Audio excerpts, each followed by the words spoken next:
అందరికీ నమస్కారం అండి. మాఘపురాణం అధ్యాయం 26. సుధర్ముడు తండ్రిని చేరుట. పాపం ఆ బాలుని జాతకం ఎటువంటిదో కానీ తన తల్లి అడవిలో పులిచే చంపబడింది. ఇప్పుడు పెంపుడు తల్లి అడవిలో విడిచిపెట్టి వెళ్ళిపోయినది. ఇక ఆ పిల్లవానిని దీనరక్షకుడగు శ్రీహరియే రక్షించాలి. ఆ రాత్రి బాలుడు ఏడ్చి ఏడ్చి అలసి నిద్రపోయాడు. అక్కడొక తులసి మొక్క ఉన్నది. నిద్రలో బాలుని చెయ్యి తులసి చెట్టుపై పడినందున ఆ రాత్రి అతనికి అపాయమూ కలగలేదు. పైగా దైవభక్తి కలిగెను. ఉదయమే లేచినప్పటికీ అడవిలో ఏకాంతముగానున్నందున భయపడి బిగ్గరగా ఏడ్చినాడు. ఆ రోదనకు పక్షులు, జంతువులు, మృగములు కూడా రోదన చేసి ఆ బాలునికి రక్షణగా ఉండి ఆహారము తెచ్చి ఇచ్చుచుండెడివి.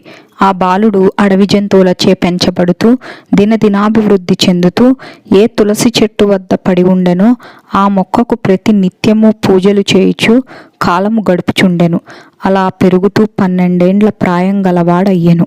ప్రతిదినము తులసి పూజ, భగవన్నామస్మరణ చేస్తూ నన్ను కాపాడుము తండ్రి, అనాథరక్షక అని ప్రార్థించుచు ఒక్కొక్కప్పుడు విరక్తుడై చి ఎంత ప్రార్థించినా నా గతి ఇంతేనా, నేను బ్రతికెందుకు అని దుఃఖించచుండగా ఆకాశవాణి, ఓ బాలచంద్ర, నీవిట్లు విచారింపకుము.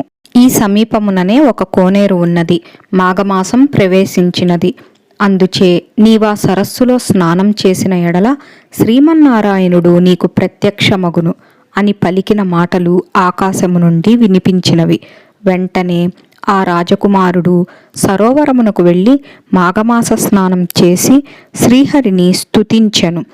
ఈ బాలుని నిష్కలంక భక్తికి, నిర్మల హృదయానికి లక్ష్మీనారాయణులు ప్రత్యక్షమై అతనిని దీవించి, బాలక, నీకేమి కావలయునో కోరుకొనుము అని అనగా, ప్రభు, నాకు తండ్రి ఎవరో తల్లి ఎవరో తెలియదు. నాకు ఆలనా పాలనా చేయువారెవరునూ లేరు. పుట్టినది మొదలు కష్టములే తప్ప సుఖమన్నది ఎరుగను. ఈ వనచరములే నన్ను రక్షించి పోషించుచున్నది గాన మీ సన్నిధానమునకు నన్ను తీసుకొని పొండు, మరేమియూ అక్కరలేదు అని ప్రార్థించెను. ఓయి రాజనందన, నీవు ఇంకనూ భూలోకమునందు ధర్మంగా పరిపాలన చేయవలసిన అవసరం ఉన్నది.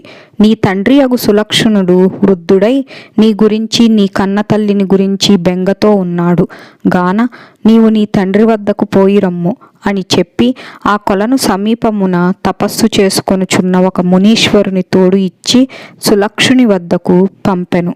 అప్పటికే సులక్షణుడు తన కడసారి భార్య గర్భవతిగా ఉండి ఎటుపోయెనో, పుట్టిన బిడ్డ ఏమాయనో అని తన రాజ్యం అంతయు వెదకించి తానును వెదకి వారి జాడ తెలియనందున విచార మనస్కుడై రాచకార్యములు చూడకుండెను. అటువంటి సమయములో ముని వెంట కుమారుడు వెళ్ళెను. రాజుతో ముని ఆ బాలుని జన్మవృత్తాంతము తెలియజేయుసరికి సులక్షణ మహారాజు అమితానందభరితుడై బాలుని కౌగిలించుకొని మునీశ్వరునికి మర్యాదలు చేసి కుమారునికి సుధర్ముడని పేరు పెట్టి పట్టాభిషేకము చేసెను. 26వ అధ్యాయం సమాప్తము. సర్వేజన సుఖినో భవంతు. మరలా 27వ అధ్యాయంతో మీ ముందుకు వచ్చేదను. మీకు నచ్చినట్లయితే subscribe to my channel and support me. ధన్యవాదములు.